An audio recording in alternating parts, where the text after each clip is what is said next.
ఈరోజు విజయవాడలో పెద్దలైన వాలేశ్వరరావు గారిని రాష్ట్రంలో మరి దాదాపుగా 3 జిల్లాల నుంచి అనుకోకుండా మీట్ అవ్వడం జరిగింది. రాష్ట్రంలో ఇప్పుడు పెద్ద ఆయన్ని కలిసిన కారణం ఏంటంటే, మీరు ముందుండాలి, మీరు లేకపోతే అవ్వదు మా వల్ల, మీరు ముందుకు వస్తేనే మా వల్ల అవుద్దని రాష్ట్ర టైలర్లు అందరూ కూడా ఆయన్ని రిక్వెస్ట్ చేయడం జరిగింది. దానికి గాను వాలేశ్వరరావు గారు కొన్ని కండిషన్లు పెట్టడం జరిగింది. మీరు ఇలా ఉండాలి, ఇలా ఉంటే నేను మీకు సహకరిస్తానని. దాని మీద ఆయన ఇప్పుడు వాలేశ్వరరావు గారు ఎలా ఉండాలనే దాని మీద మాట్లాడతారు. వారు మాట్లాడండి సార్. వాలేశ్వరరావు గారు మాట్లాడండి సార్. రాష్ట్ర టైలర్స్ సోదరి సోదరులకు నమస్కారం. గత కొన్ని సంవత్సరాలుగా రాష్ట్రంలో ఉన్న టైలర్స్ సోదరులు ఈ ఒక్క మన రాష్ట్ర సంఘం తరఫున ప్రభుత్వం దగ్గర నుంచి ఎలాంటి సదుపాయాలు కానీ వేరే జరగలేదు కాబట్టి మరి మీరు కలగజేసుకోవాలని వారు ప్రతిపాదనతో తీసుకుని వచ్చారు. వచ్చినప్పుడు గతంలో కూడా చాలామంది పెద్దలు కలగజేసుకోవట్లేదు, మీరు చేయట్లేదు అనేసి అనేక రకాలుగా వాట్సాప్లో వేరే విధి విధానాలుగా కొంచెం బాధకరమైన విషయాలుగా చెప్పుకోవడం జరిగింది. ఎందుకంటే నేను సాటి టైలర్నే, నేను దానిలోనే జీవిస్తున్నా. వారికి కొంత న్యాయం చేయటం అనేది నా ధర్మం. గతంలో చాలామంది పెద్దలు మహానుభావులు ఎంతో ఈ సంఘానికి సహకరించారు. వారందరూ సహకరించబట్టే ఆనాడు ఒక ఫెడరేషన్ సాధించాం. దాంతోపాటు సొసైటీలు చేసుకున్నారు. మరి ఆ సొసైటీని ఇంప్లిమెంట్ చేయాలి అని అంటే మరి ఆనాటి నుంచి ఈనాటి వరకు కూడా అనేక కారణాలతో జరగలేదు. కాబట్టి ఎప్పటికైనా మనం అందరం ఒకటిగా ఉండి దాన్ని చేయాలంటే నేను కొన్ని కండిషన్స్ పెట్టాను. ఏది ఏమైనా ఈ రాష్ట్రంలో ఉన్న పాత తరం కొత్త తరాన్ని అందరినీ కూడా కలుపుకొని పాత పెద్దల్ని గౌరవించుకుంటూ ఇప్పుడున్న యువతరంలో ఉన్న వాళ్ళని గౌరవించుకుంటూ అందరితో కూడా వారి యొక్క సహాయ సహకారాలు, వారి యొక్క ఏ అయితే బాధాకరమైన విషయాలు ఉన్నాయో అవన్నీ కూడా తెలుసుకుని నడవడిగా నడుచుకుని మీరందరూ గౌరవించాలి. ఒకటి, ప్రభుత్వం దగ్గరికి ఎప్పుడైనా సరే ఒక దాటి మీద ఒకరిగా ఇప్పుడే సంఘంగా వెళితే తప్పకుండా దాన్ని నెరవేరుస్తుంది. మన సాధక బాధకాలు కూడా తెలుస్తుంది. దానిలో ఈ రాష్ట్రంలో ఇది కేవలం నేను పదవుల కోసం ఇంకొకటి కోసం నేను తాపత్రయపడతాం కాదు. భగవంతుడు నాకు ఏమిచ్చాడో ఏం చేశాడో అది నాకు తెలుసు, మీ అందరికీ తెలిసిన విషయమే.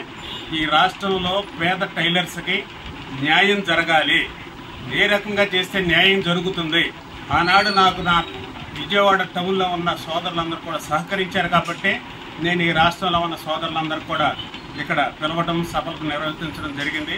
అలాగే ప్రతి జిల్లాలో ప్రతి రాష్ట్రంలో ఉన్న అన్ని జిల్లాల్లో కూడా అలాగే సహాయ సహకారాలు అందిస్తూ మీరందరూ కూడా సహకరిస్తే వాళ్ళు కూడా ఏదైనా చేయడానికి మనకు అవకాశం ఉంటుంది. కాబట్టి ఈ సందర్భాన్ని, ఈ తరుణాన్ని వేరే విధంగా మీరు భావించొద్దు. ఎంతో కాలం బట్టి పెద్దలు మీరు రావాలి అనేసి ఎంతో ఇదిగా వాళ్ళు అడగటం జరుగుతుంది. కాబట్టి దీన్ని వారికి నా సమయాన్ని కొంత కేటాయిస్తాను. కానీ పర్మనెంట్గా నేను చేసేది కాదు, పెద్ద రకంగా నిలబడతా. అంతవరకే నేను చెప్పాను. వారు దానికి సంబంధించి అన్నిటికి కూడా ఒప్పుకుని దాన్ని మీరు చేస్తానన్నాడు. తర్వాత మీ అందరూ కూడా ఈ ఒక్క విషయాలను కూడా తెలియపరుస్తారనేసి సెలవు తీసుకుంటూ రాష్ట్ర టైలర్స్ వర్కర్స్, టైలర్స్ కార్మికులకు కూడా అందరూ కూడా నా హృదయపూర్వక ధన్యవాదాలు తెలియజేస్తూ మీరందరూ కూడా సహకరించండి. అందరూ ఐక్యతతో ఉండండి. రాగద్వేషాలు విడనాడి పక్కన పెట్టి ఒకటిగా వెళితేనే మనం గవర్నమెంట్ దగ్గర సాధించగలం.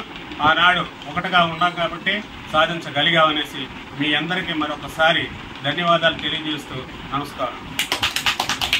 ఈ కార్యక్రమానికి ఇప్పుడైతే ఈరోజు ఈ మీటింగ్ ఆయన అడగడం జరిగింది. రేపటి నుంచి జరిగే కార్యక్రమాలకి 3 అధ్యక్షత వహిస్తున్నారు.